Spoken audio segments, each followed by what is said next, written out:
Selamat malam, selamat sejahtera tuan-tuan dan puan-puan yang dikasihi.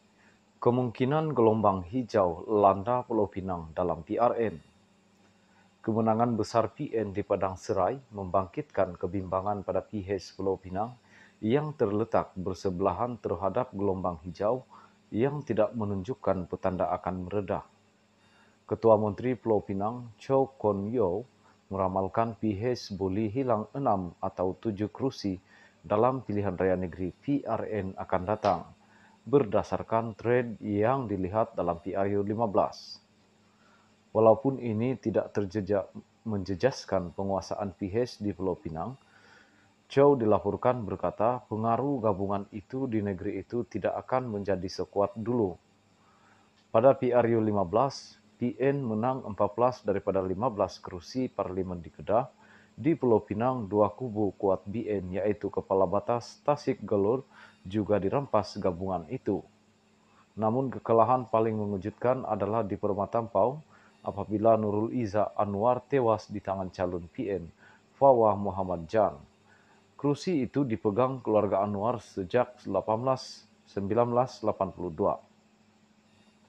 Tiga kerusi ini adalah kerusi separa bandar dengan orang Melayu merangkumi 70% pengundinya.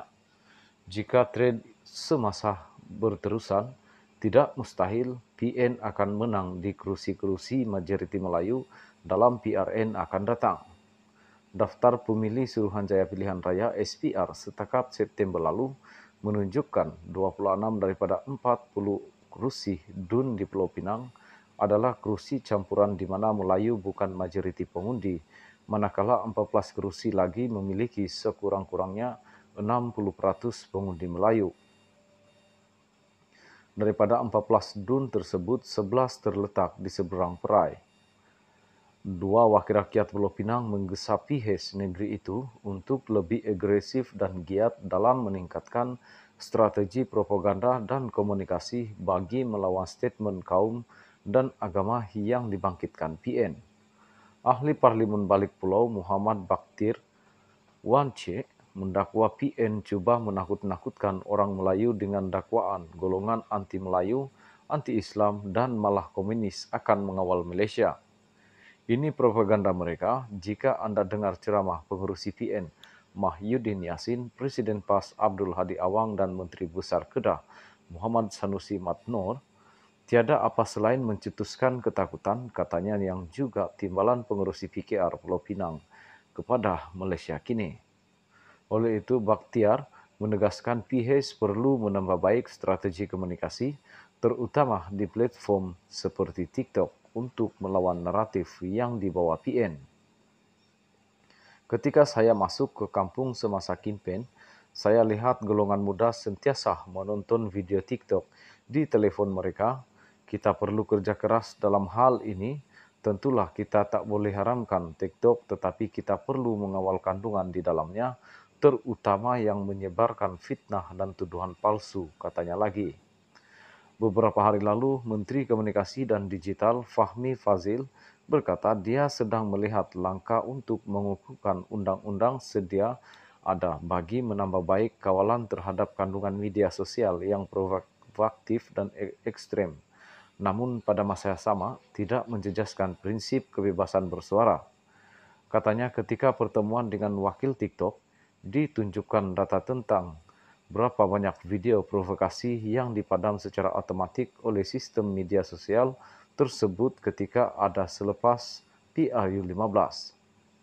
Antara 12 hingga 18 November, TikTok telah memadam 857 video sementara 1.126 video lagi dipadam antara 20 hingga 26 November. Sementara itu, Adun Pasir Faiz Fazil turut membidas PN kerana menurutnya telah mengapi-apikan statement kaum dan agama serta menyebarkan maklumat yang salah ketika kempen. Tuduhan komunis, ejen Israel dan sebagainya tidak diasaskan pada fakta dan lebih kepada persepsi bohong yang dibina. Kerajaan Pulau Pinang perlu ambil serius kempen sebegini jika mahu kekalkan majoriti besar dia kerana seranan kempen PN adalah DAP yang menjadi tonggak kepada kerajaan PH di negeri ini, katanya. Dia menggesa PH Pulau Pinang untuk menambah baik jentera publicity dan mencadangkan agar turut menggunakan video pendek untuk mempromosikan dasar dan tindakan terutama untuk orang Melayu di negeri itu. Naratif politik pula perlu dibaiki dari sudut kandungan dan penyampaian, perlu lebih ramai tokoh agama membuat penjelasan kepada rakyat tentang statement perkauman yang dimainkan itu adalah fitnah. Selain menarik sokongan pengundi muda, Faiz juga berkata tindakan tegas perlu diambil terhadap penceramah agama yang membangkitkan statement